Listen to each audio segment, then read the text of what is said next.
कुमार योगीराम सूरत कुमार जय गुरु राया।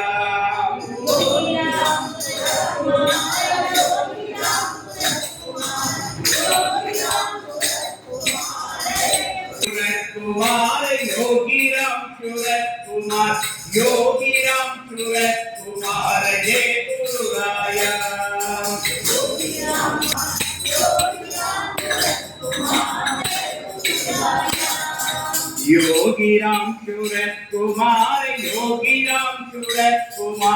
योगीराम सूरत कुमार जय गुरु राया।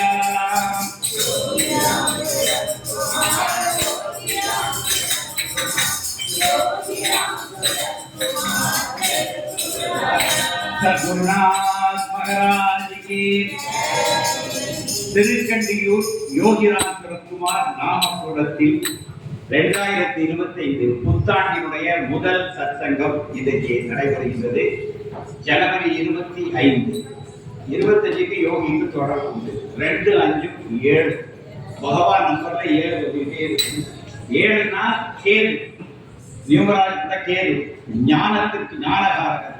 எனவே ஞானத்தோடு தொடர்புடைய 7 சப்த ரிஷிகள் எல்லாமே சப்தம் தான் உலகத்திலே இருக்கவங்க சப்தம் கொடுத்தீங்கன்னா உலகத்துக்கு.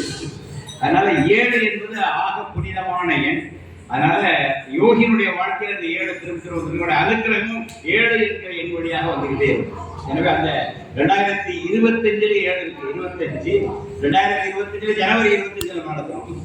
எல்லாமே எது சொல்லுன்னா ஒவ்வொரு அசைவும் ஏற்கனவே இறையர்களால் தீர்மானிக்கப்படுகிறது. யார் எங்கே எப்போது இருக்குங்கிறது கூட அங்க ஒரு இடத்துல தீர்மானம் ஆயிடுது. நம்முடைய செலக்ஷன் எதுவுமே இல்லை. நம் வாழ்க்கையினுடைய ஒவ்வொரு கடமும் ஏற்கனவே தீர்மானிக்கப்பட்ட வழியில் தான் நடந்து கொண்டிருக்கிறது என்பதை நீங்கள் ஒரு கணம் புரிந்து கொண்டால் நீங்கள் கண்ணீரே விட மாட்டீர்கள். நீங்க கண்ணீர் விடாமல் இருப்பதுதான் நான் நீங்க பேச போறேன். அன்றாட வாழ்வில் அத்வைதம். இந்திராவுக்கு ஒரு பெரிய வருத்தம். நீங்க தஞ்சாவூர்ல போனா உயர்ந்த விஷயங்கள் பேசுறீங்க, திருச்சியில போனா சிறப்பா பேசுறீங்க, கண்டியூருக்கு மட்டும் குழந்தை மாதிரி பேசுறீங்க. எனக்கு கண்டிக்குள்ள முன்னாடி இருக்கிற பூரா குழந்தைங்க. உங்களெல்லாம் பார்த்தாலும் எனக்கு ஒரு குழந்தையாகத்தான் தெரியும். உங்களையும் நான் பெரிய ஆளாவே பார்க்கல. எனக்கு அன்னீஸ்வரியை பார்த்தா ஒரு பெரிய குழந்தையா இருக்குது. இந்திரா பார்த்தா அதை விட பெரிய குழந்தையாக என்ன நித்யஸ்ரீ எல்லாம் போனா. அதனால ஏதோ கண்டியூர் வந்து நான் வந்து ஒரு எல்கேஜி வாத்தியாரா மாறிடுறேன்.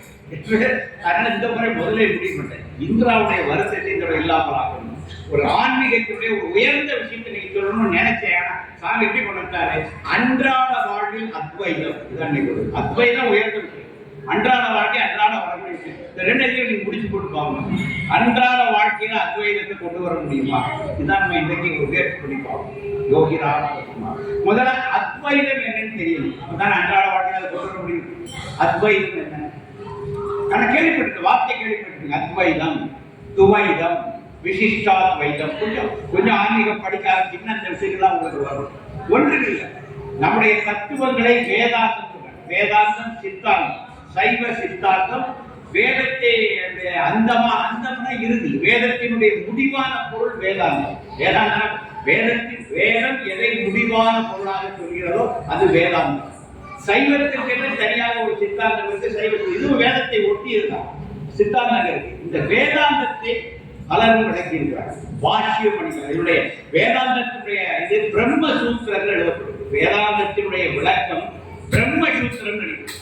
இந்த பிரம்மசூத்திரத்துக்கு பலரும் பாஷ்யம் பண்ணிருக்காங்க. பாஷ்யம்னா நம்ம பேசணும்னா பாஷ்யம்னா விளக்க உரை, தமிழில் சொன்னா தெளிவுரை, விளக்க உரை. அது சூத்திரங்களாக இருக்கும். சூத்திரங்களுக்கு அர்த்தம் புரியுது பார்த்தீங்களா? அதுக்கு பாஷ்யம் பண்ணியிருக்காங்க. ஸ்ரீ ராமானுஜர் பண்ணியிருக்கிறார். ஃபர்ஸ்ட் ஆதிசங்கரர் பண்ணார். ஆதிசங்கரர் கொடுத்த விளக்கம் தான் அத்வைதம். ஸ்ரீ ராமானுஜர் கொடுத்தது துவைதம். மத்வாச்சாரியார் பின்னாடி வராரு, அவர் கொடுத்தது விசிஷ்டாத்வைதம். ஒரே பிரம்மசூத்திரம், ஒரே வேதாந்தம். அதற்கு விளக்கம் சொல்லும் போது ஒரு 3 விதமான விளக்கங்கள் உள்ளன. அதில் ஆதிசங்கரர் வைத்தது அத்வைதம், ஸ்ரீ ராமானுஜர் வைத்தது துவைதம், ஸ்ரீ மத்வாச்சாரியார் வைத்தது விசிஷ்டாத்வைதம். பெரிய வித்தியாசம் இல்லை. இந்த 3மே நம்ம வாழ்க்கையில மாறி மாறி வந்துருக்கு. நீங்க அன்றாட வாழ்க்கையை கவனிச்சீங்கன்னா நீங்க சில நேரம் அத்வைதிகளா இருப்பீங்க, பல நேரம் துவைதிகளா இருப்பீங்க. சில நேரங்களில் விசிஷ்டாத்வைதிகளா இருக்கீங்க. இந்த மூணுலயுமே நீங்க இருக்கீங்கன்னா இதுதான் உங்களுக்கு தெரியாம இருந்துட்டு இருக்கீங்க. அதை உங்களுக்கு காட்டப்படும். நீங்க எங்க இருக்கீங்கிறத காட்டினா உங்களுக்கு இனிமேல் புரிஞ்சுக்குவீங்க. ஓ இதுதான் அத்வைதமா, இதுதான் துவைதமா, எதுல இருக்கணுங்கிறத நம்ம கொஞ்சம் கான்சியஸ் லிவிங் சொல்லுவாங்க. இப்போ விழிப்புணர்வு இல்லாம ஒரு வாழ்க்கையை வாழ்ந்துட்டே இருக்கிறீங்க.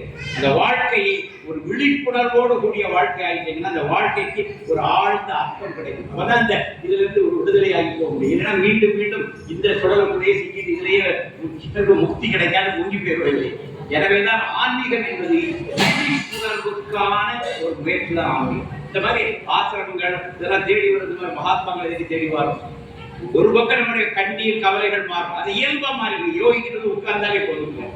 உங்களுடைய கஷ்டங்கள் நீங்க சொல்லாமலே யோகிக்க சொல்லணுங்கிறது அது உங்க திருப்திக்கு தான் நீங்க சொல்லணும். நீங்க வந்து உட்கார்ந்தாலே சாமிக்கு தெரியும் இவன் எதுக்கு வந்திருக்கா, உள்ளுக்குள்ள உண்மையா என்ன, சரி அதை சரி பண்ணிருக்கா, அதை சரி பண்ணிடுவார். நீங்க கேட்காமலே சரி பண்ணிடுவார். ஆனா நாம சரியாக வேண்டிய விஷயங்களோடு நம்முடைய தன்மைகளில் ஒரு மாற்றம். ஒரு ஆசிரமத்தை தேடி வந்து, ஒரு நாமபுரத்தை தேடி வந்து, ஒரு மகாத்மாவை தேடி வந்து உட்கார்ந்த பிறகு அதற்கு முன்னிருந்த நாம் வேறு, இந்த மகாத்மாவை சரணடைந்த பிறகு உருவாக வேண்டிய நாம் வேறு. ரெண்டு ஒரு வித்தியாசம். ஆலயங்கள் நிறைய இருக்கு, ஆலய வழிபாடு நிறைய இருக்கு, அதை செய்யலாம், ஒன்றும் பிரச்சனை இல்லை. உங்களுக்கு கவலையாக கண்டிப்பா அந்தந்த கோயிலுக்கு அந்தந்த பகவான் வழிபாடு பண்ணிக்கலாம். குரு வழிபாடு என்பது ஒரு அடுத்த நிலை. மூர்த்தி தலம் முறையாய் தொழுதோக்கு வார்த்தை சொல்ல சத்குருவும் வாய்க்கும் பராபரமே அப்படின்னு நம்முடைய தாய்மார்கள் பாடினார். பராபர கண்ணி பல ஜென்மங்களாக பக்தி பண்ணவங்க ஒரு ஜென்மால அவங்களுக்கு குரு வந்து வாய்ப்பார். அவர்தான் என்ன கொடுப்பார், வார்த்தை சொல்ல சத்குருவும் வாய்ப்புமே. அவர் வந்துதான் என்ன கொடுப்பாரு, குரு உபதேசம் பண்ணுவார். நமக்கு யோகியன் உபதேசம் பண்ணியிருக்கிறாரு. யோகிராம் சுரத்குமார், யோகிராம் சுரத்குமார், யோகிராம் சுரத்குமார், ஜெய குரு ராயா. இந்த குரு மந்திரத்தை நீ சொன்னார், நீ எப்பேற்பட்ட கஷ்டத்தில் இருந்தாலும் என் தந்தை உனக்கு ஓடோடி வந்து உதவுவார். உனக்கு ஒரு வேலை இல்லை, நான் உனக்கு சொல்றேன். சந்தோஷமா இருந்தாலும் சொல்லு, சங்கடமா இருந்தாலும் சொல்லு, உற்சாகமா இருந்தாலும் சொல்லு, போர் அடிச்சாலும் சொல்லு. இப்ப நான் நாம எவ்வளவு கஷ்டம் பார்த்தீங்களா? சந்தோஷமா இருந்தா நாம சொல்லுங்க, சங்கடமா இருந்தாலும் கண்டிப்பா நாம சொல்லுங்க. அது சொல்லிடுங்க, நான் சொல்லாமலே சொல்லிடுங்க. சங்கடம் வந்து நான் திடீர்னு பார்ப்பேன், இந்த யோகிராமன் கொடுத்தப்போ 108 1000 போயிடுவார். செல்லமா ஒண்ணுல வீட்டுல ஏதோ பிரச்சனை சொல்லுவேன். ஒரு வாரம் கழித்து பழைய 108 வந்துடுவார். அப்ப பிரச்சனை சால்வ் ஆகிட்டு தெரிஞ்சுக்கலாம். இந்த நாம இன்னைக்கு எப்படி ஏற்ற இறக்கத்தை வச்சு ஒருத்தர் ரெண்டு இருக்காரு, இங்கே நாங்க ஜாதகம் பார்த்துக்கணும்.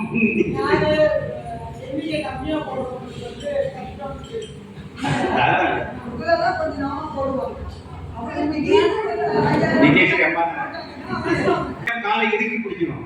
கவலை வரலைன்னா போயிடும், கவலை வந்தா போயிடும், கண்ணீர் வந்தா இறைவன் தான் போய் அடையும். அவர் வழி இல்லைங்களா? ஆனந்தம் வந்தாலும் நாம சொல்லலாம், சங்கடம் வந்தா நான் சொல்லாமலே நீங்க சொல்லிடுவீங்க. போர் அடிச்சாலும் நாம சொல்லுவேன், உற்சாகமாக நாம சொல்லுவேன். எனக்கு எப்படியா நீங்க நாம சொல்லுவேன், ஏன் பாயிண்ட் எப்படியாவது நாம சொல்ல வச்சிருக்கணும். எவ்வளவு கூட நீங்க நாம சொல்றீங்களோ அவ்வளவு கூட உங்களுக்கு நல்லது. அத்வைதம் இரண்டு அற்று துவைதம்.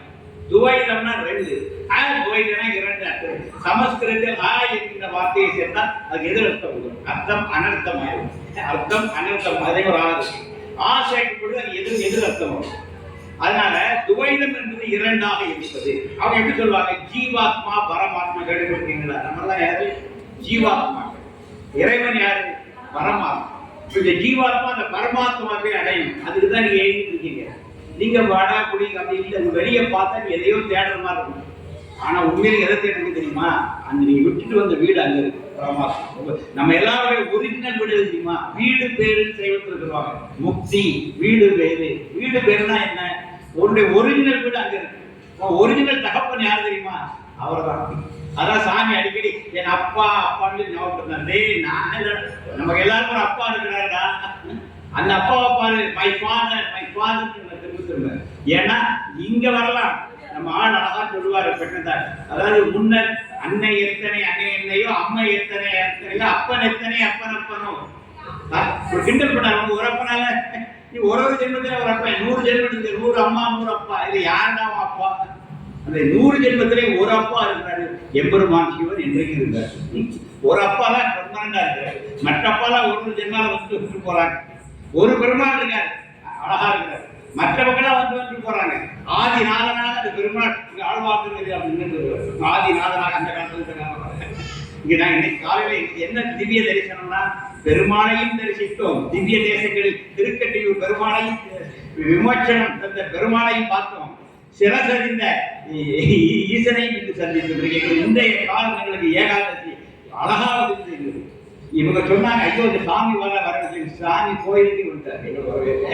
எனவே பெருமாள் கோவிலை சேமித்து விட்டு அப்படியே சிவன் கோவிலில் வந்து உங்கள் கட்டீஸ்வரன் ஆலயம் கொண்டு கண்ணுவர்கள் அழகா என்று வணங்கிட்டு வந்தோம். திவ்யமா இருக்கு. இந்த புத்தாண்டில் இந்த ஏகாதசியை திருக்கண்டிவர்கள் 2 ஆலயங்களுக்கு 3ஆவதாக யோகி ஆலயத்தில் இதுதான் இது அருளப்படுவது.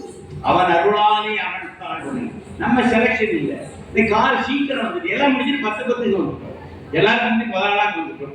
இப்போ பகவான் தான் அந்த அனுகிரகம் பண்றாரு. பகவான் அருள் பண்றாரு. அப்போ துவைலம் அத்வைலம் புரிஞ்சுங்க. வாழ்க்கையில 2 இருக்கு. பகல் இருந்தா என்ன இருக்கும்? இரவு. மேடுன்னா என்ன இருக்கும்? நித்தியஸ்ரீ இங்க வா, அது மூடு இங்க வா.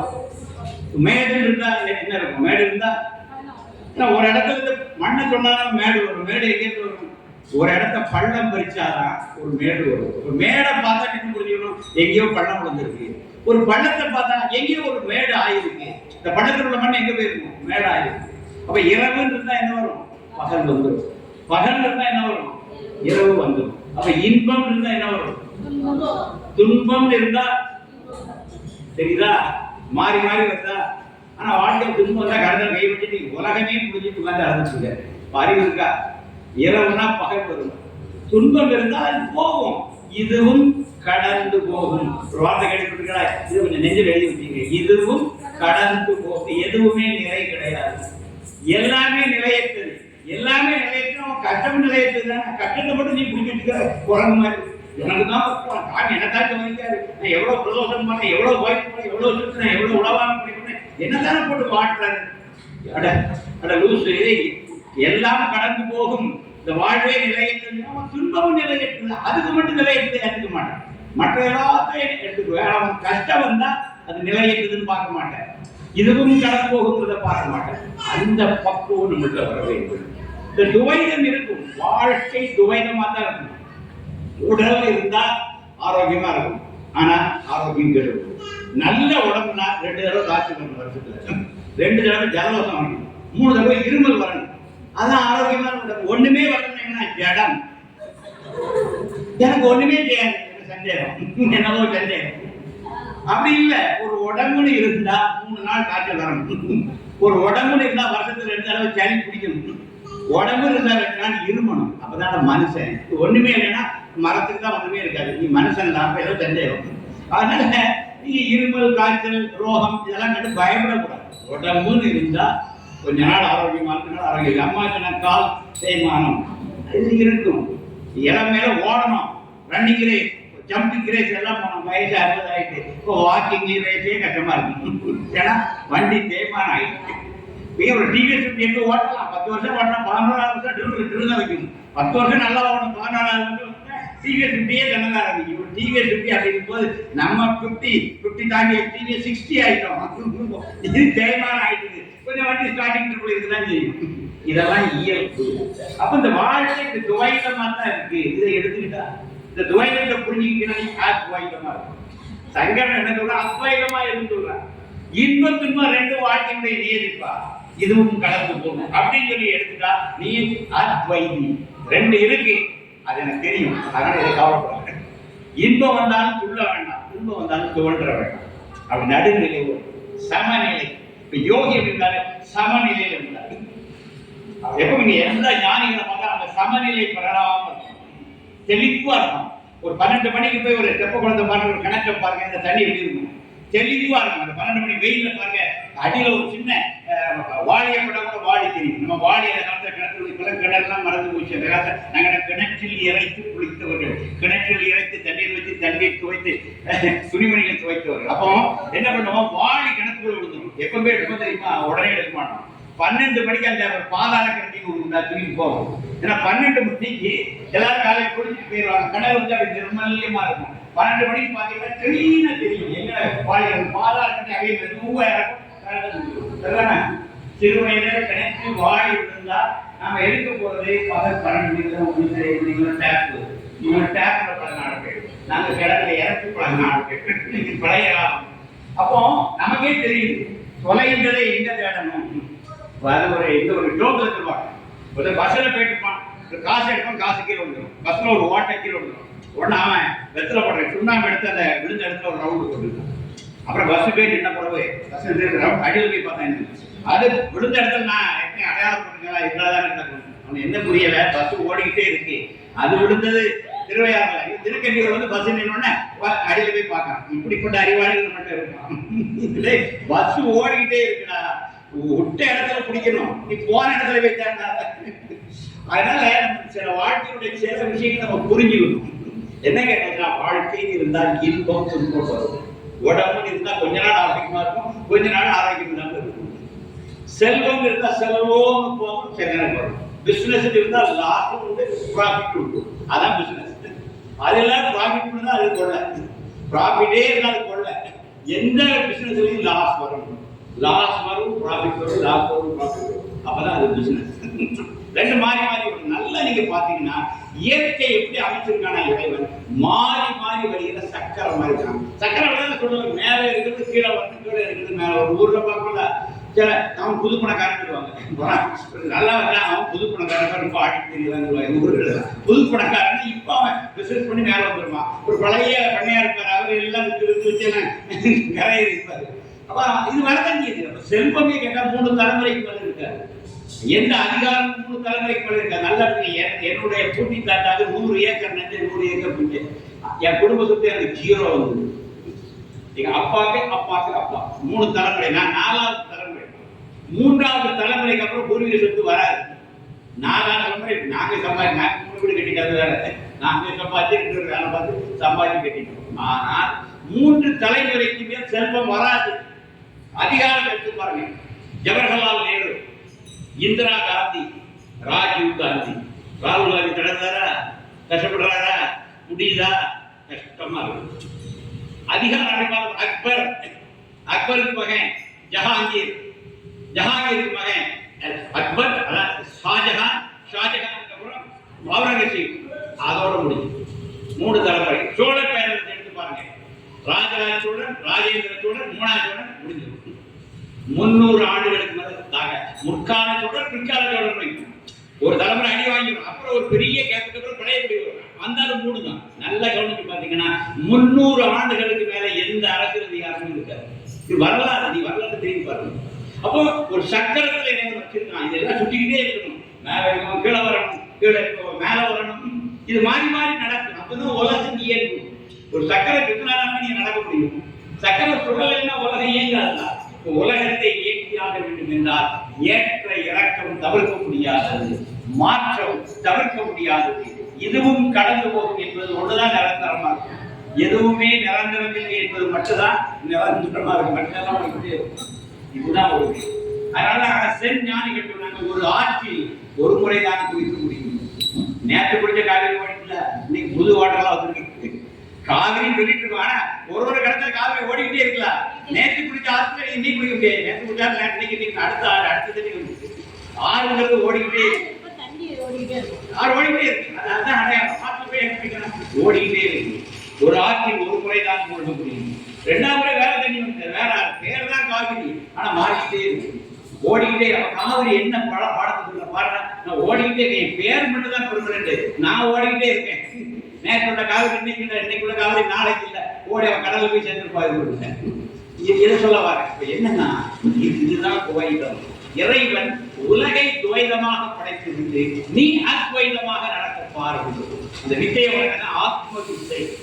உலகம் துவைதமா தான் இருக்கும். இதை நீ புரிஞ்சுக்கிட்டேன்னா நீ அத்வைதமா இருக்கும். இந்த 2 தான் தெரிஞ்சுக்கிட்டா நீ சரணமா இருக்கலாம், நெருமல்யமா இருக்கலாம். எதுவும் உன்னை பாதிக்க. இன்பம் வந்துட்டு குதிக்க மாட்டேன், துன்பம் வந்துட்டு தோட மாட்டேன். 2ஐயும் சமமாக எடுக்கணும். இது வந்துட்டுனா அவன் தான் யோகி. இது வந்து நீங்க யோகி. யோகிட்ட வந்து அடையாளம் என்ன பண்ணணும்? இனிமேல் இன்பம் வந்தாலும் சரி, ஏதோ நம்ம காலத்துல நல்லா மழை பெய்யுது, சந்தோஷம் தாண்டி நன்றி சாமி, பகவானுக்கு நன்றி சொல்லி அடுத்தாலே பொறுத்தாலே அது வரும், துன்பம் வரும். அதான் ஐயா வந்துட்டா சரி ரைட்டு, வந்த பாதைக்கு இதுவும் விருந்தும் மருத்துவம் 3 நாள் 3 மாசம் போகும், போயிடும், கடந்துடும். இதை குடிச்சு நீங்க மண்டையில வச்சுக்கிற, அதான் பிரச்சனை. பிரச்சனையை விட பிரச்சனையை மண்டையில வச்சுக்க தெரியுமா, அதுதான் பெரும் பிரச்சனை. பிரச்சனை தான், அது போயிடும், அது கடந்துடும். இயற்கையை எனக்கு ஒரு தீர்வு வச்சுக்கணும், அந்த தீர்வை இயற்கை எடுத்துட்டு போயிடும். காத்திருத்தல் தவம். தவம்னா என்னது? ஞானிகள் தவம் இருந்தாங்க. அந்த ஞானம் பிறப்பதற்காக தவத்தில் அவர்கள் இருந்தார்கள். தவம்னா என்ன? காத்திருத்தல். நல்ல காலம் வந்து ஓடு மீன் ஓட உரிமையின் வருமளவும் காத்திருக்குமா கொக்கு போலன் பாட்டெல்லாம் படிச்சுட்டு ஓடு மீன் ஓடுது, உரிமையின் வருமளவும் காத்திருக்குமா கொக்கு. எல்லா மீனையும் போய் கொக்க முடியாது. அப்படியே ஓடிட்டு இருக்கா, ஒண்ணு வந்து நிக்க ரெடியா ஒரு மாப்பிளா வெயிட் பண்ணிடுவேன். இது நிக்கணும் டக்குன்னு கொடுத்துட்டு. அப்ப ஓடு மீன் ஓட உரிமையின் வருமளவும் காத்திருக்குமா கொக்கு போல. அப்ப வாழ்க்கையை கவனிக்கணும். அவதானித்தல் தமிழ் ஒரு நல்ல சொல், யாழ்ப்பாணக்காரனை பயன்படுத்தாங்க. அவதானித்தல், வாழ்க்கையை நீங்கள் கவனிக்கப்படாது. வரும் போகும் ஒரு கரையில பார்த்து பார்த்துக்கிட்டே வாழ்க்கையை அப்படியே பாரு. விலகி நின்றுவார் ஞானிகள், விலகி நின்று தங்களையே விலகி நின்றுவார்கள். ரமணர் கேட்டார், நான் யார்? நீ யாரு? நம்ம என்ன நான் என்ன பையன், என் பேர் இது, என் ஊர் இது, என் ஜாதி இது, மதம் இது, இதெல்லாம் வந்து தற்காலிகமான அடையாளம். இதெல்லாம் ஒரு நாள் போயிருந்தா ஒரு பட்டணத்தாரே பாடுவார, எல்லாம் பேர் நீக்கி எல்லாருக்கும் கடைசியில் கொண்டு மொத்தமா கொண்டு எல்லாத்துக்கும் ஒரே பேர் தான் கொண்டு வைக்கலாம். கடைசியில் கொண்டு வைக்கும் போது எல்லாருக்கும் ஒரே பேர் தானே, விட்ட பேர் பேருங்களா, கடைசியில் பேசுன சிவம் ஆயிடுது கொண்டு போடுப்பான். இப்ப எல்லாருக்கும் கடைசியில் ஒரு பேர் தான் இருக்கு. வச்ச பேரெல்லாம் போயிருது, வச்ச பேரெல்லாம் போயிருது, சொச்சம் எல்லாம் போயிருது. மிச்சம் என்ன இருக்கு? அதை தேடணும். நான் யாரு? ரமணர் கேட்ட, நீ யாரு? ஆழ்ந்து பாரு, உன்னுள்ள ஆழ்ந்து பாரு.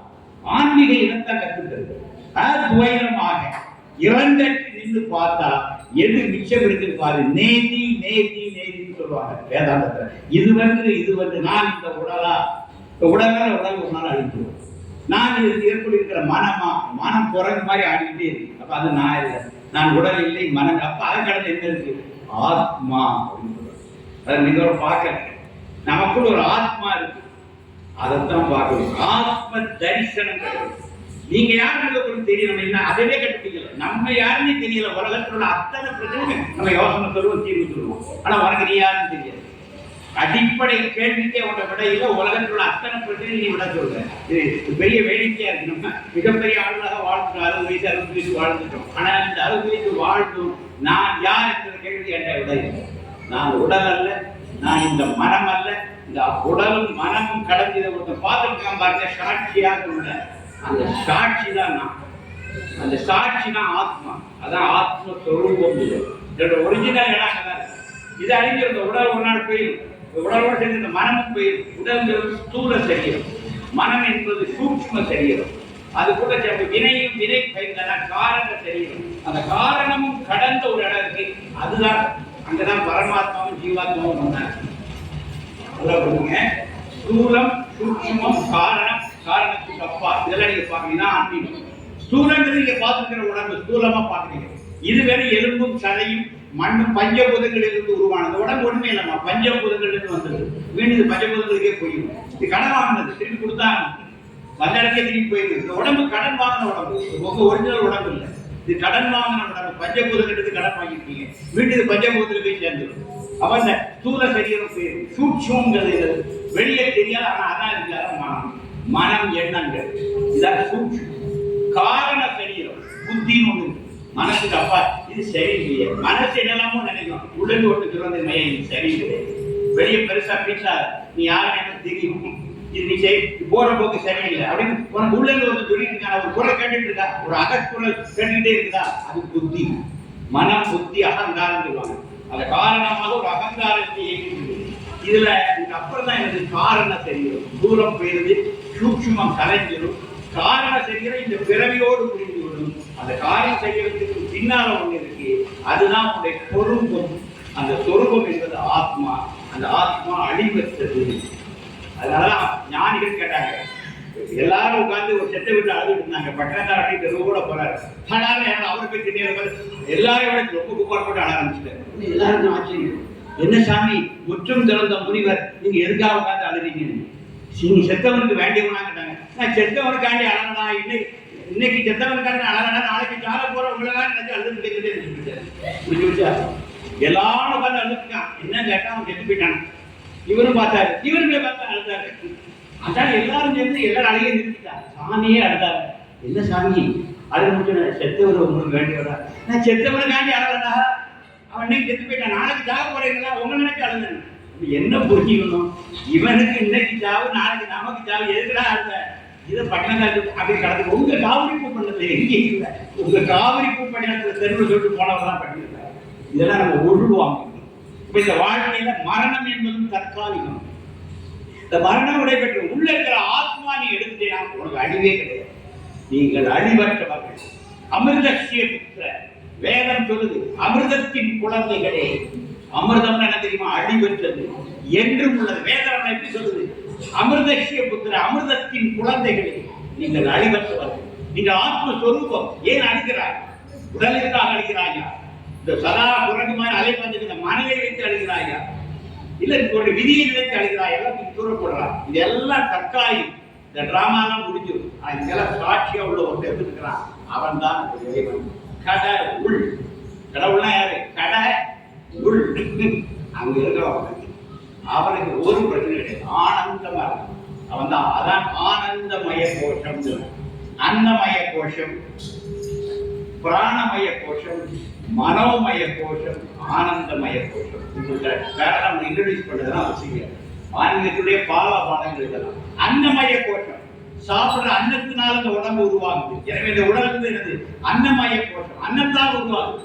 சாப்பிடனா தொங்கிது. இதை எது போஷித்து விட்டு அன்னம். இது அன்னமய கோஷம். கோஷம்னா உரை. அடுத்தது பிராணமய கோஷம். அடுத்த ஒருத்தர் மாதிரி எடுக்காமல பிராணம் மூச்சு போச்சுன்னா போச்சு. அவன் மூச்சு பிராணமய கோஷம். அடுத்தவையா இருக்கான் மனோமய கோஷம். அடங்காம ஒருத்தர் கிடக்காயா. அவன் தான் சங்கடப்படுறான், அவன் தான் சந்தோஷப்படுறான், அவன் தான் புறாமப்படுறான், அவன் தான் இருக்கிறான், அவன் தான் அழகா எல்லாம் அவன் தான் யாரு? மனோமய கோஷம். அந்த மனோமய கோஷத்துக்கு அங்க விஞ்ஞானமய கோஷம். புத்தி விஞ்ஞானம்னா லாஜிக், சரி தப்பு இழந்துடக்கூடிய விஞ்ஞானமய கோஷம். ஞானத்துல விஞ்ஞானமய கோஷம். அதுக்கு அங்க ஆனந்தமய கோஷம். உள்ளுக்குள்ள என்ன இருக்குது? ஆனந்தம் தான் மிச்சம். அதுதான் ஆத்மஸ்வரூபம். நீ யார்கள் உள்ள விலக்கி விலக்கி விலக்கி உள்ள போய் உன்னுடைய மையமான ஆத்மஸ்வரூபத்துல போயிட்டேன்னா நீ எப்பவும் ஆனந்தத்துல வந்து எல்லோரும் இன்புற்றி நிற்க நினைப்பதுவே அல்லாது வேறொன்றறியேன் பராபரமே. அந்த இடத்துக்கு போயிடலாம். தாய்மானவர் அந்த இடத்துல தான் சொல்றாரு. அதாவது எல்லோரும் இன்புற்றிருக்க நினைப்பதுவே அல்லாது வேறு ஒன்று அறியேன் பராபரமே. எண்ணமே வரப்பட்டிருக்காங்க. எல்லாம் சந்தோஷமா இருக்கும். அந்த ஞானிகள் அப்படிதான் இருந்தாங்க. அவங்க விடுதலை பெற்றுட்டாங்க. ஆனா அவங்க போயிருக்கலாம், போகல. எதுக்காக? நம்ம எல்லாம் விடுதலை பெறணும். யாம் பெற்ற இன்பம் பெருகை மையாகணும். எல்லா குழந்தைகளும் ஆனந்தமா இருக்குது. அவங்க கொஞ்ச காலம் நம்மளோட வாழ்ந்து அந்த ஆனந்தத்தை நமக்கெல்லாம் விதைத்து அவங்க விடைபெறுவதை எங்களமா இருக்கிற ஆளை பிடிச்சி சரி போய் அடுத்த தலைமுறைக்கு சொல்லிட்டே போகும் அப்படின்னு ஒரு 5-6 தலைமுறைக்கு இந்த செய்தியை அவங்க கடந்து போக வைக்கிறாங்க. அவங்களுடைய கருணை. எனவே இது மாதிரி திருக்கண்டியும் யோகிராம் நாமக்கோடத்துக்கு வந்துட்டீங்க. நீங்க ஒரு ஸ்டெப் உள்ள புரியுதா? இதுக்குள்ள காலடி எடுத்து வச்சுட்டா நீங்க உள்ளே ஒரு ஸ்டெப் உள்ள எடுத்து வைக்கணும். அது என்னது? உடல் கடந்து மனம் கடந்து உள்ளே இருக்கிற ஆத்மாவை நீங்கள் தரிசிக்க வேண்டும். அப்பந்தான் நீங்க ஆன்மீகவாதி. ஆத்மாவை உணர்ந்தால்தான் ஆன்மாவை உணர்ந்தால்தான் ஆன்மீகவாதி. இதெல்லாம் அடையாளம். இதுதான் ஒரிஜினல். இதெல்லாம் வேணும். இதெல்லாம் நம்ம ஒரு பக்திக்கு ஒரு மனசு தூய்மையாவது இதெல்லாம் வேணும். புற வேடங்கள். ஆனா புற வேடங்கள் அல்ல. அகம் எப்படி இருக்கு? அகம் பிரம்மா. அகத்தில் தான் இறைவன் உரைகிறான். கடவுள் தமிழ் உரைவன் கடவுள் விடைய கடவுள்ங்கிற தமிழ் சொல் எவ்வளவு உயர்ந்த சொல் தெரியுமா? கடவுள். கடந்து உள் பார் என்று பாத்தியா பார். அதான் கடவுள் சொல்றாங்க. உள்வாங்கிட்டு இதற்குத்தான் யோகிராம் சரத்குமார் வந்தார். இதை உணர்த்த வந்தவர் தான் யோகிராம் சரத்குமார். இதை உரைத்தவர் தான் ஆதிசங்கர். இதை விளக்கியவர் தான் ஸ்ரீ ராமானுஜர். இதன்படி வாழ்ந்தவர் தான் மத்வாச்சாரியா. சைவ நாயன்மார்கள் அனைவரும் இப்படி வாழ்ந்தோம். அந்த ஆனந்தத்தை கொண்டாடினாங்க. அந்த ஆனந்தத்தை அவங்க தேவாரமா பண்ணாங்க. அதுதான் திருவாசகமாக பண்ணாங்க. எத்தனை பிறவி சொல்லியா? புல்லாகி கூடாய் புதுவாய் வரமாகி பல்விருகமாகி பறவையாய் பாம்பாகி எல்லா இந்த தாவர சங்கமத்துள் எல்லா பிறப்பும் பிறந்து இழைத்தேன். அநேகம் பொன்னடிகள் கட்டி கொண்டு எப்படி எவ்விய என் உள்ளத்துள் ஓங்காரமாய் நின்ற மெய்யா விமலா உடைப்பாக என்ன அழகா சூப்பரான படிக்க படிக்க தேனா இருக்கிறாங்க. அந்த அனுபவத்துக்கு உள்ள போனீங்களா? நம்ம ஔவையார் பாட்டி பாடலையா? கடுமுற்றி நின்ற கரும்புள்ளே காட்டி சட்டத்தில் உள்ளே சதாசிவம் காட்டி சித்தத்தில் உள்ளே சிவலிங்கம் காட்டி அணுவிற்கணுவாய் அப்பாலுக்கு அப்பாலாய் கண்முற்றி நின்ற கரும்பு உள்ளே காட்டி. வெளியே கரும்பு வச்சுக்கிட்டே ரேஷன் கரும்பு வச்சுக்கிட்டே இருக்கும். உள்ளே கண்ணு முற்றி நின்ற கரும்பு உள்ளே காட்டி. கரும்புங்கிறது இனிப்பு ஆனந்தம், உள்ள ஒரு ஆனந்தம் இருக்கா, உள்ள ஒரு ஈர்ப்பு இருக்கா, அதை பார்க்கணும். எனவே இந்த பார்வை உங்களுக்கு மலர வேண்டும், கிடைக்கும். பாட்டு போகும், ஞாபகமா கேட்டு போகுது. சாமி ஒரு எல்லாமே சொன்னாரு, புரிஞ்ச மாதிரி இருக்கு, புரியாத மாதிரி இருக்கு, எனக்கு தெரிஞ்ச மாதிரி இருக்கு, தெரியாத மாதிரி இருக்கு, கொஞ்சம் அள்ளித்தாங்க தாங்க, கொஞ்சம் கிள்ளியாக தாங்க போகும்போது கேட்டு போங்க. யோகி தருவார். அந்த அக்கினி உங்களுக்குள் பற்றட்டும், அந்த வேள்விக்கு உங்களுக்குள் வளரட்டும். யோகிராம் சுரத்குமார், யோகிராம் சுரத்குமார், யோகிராம் சுரத்குமார். ஜெய குருராஜ். நன்றி. இன்னைக்கு 5 பிள்ளைங்க தான் வந்திருக்கீங்க.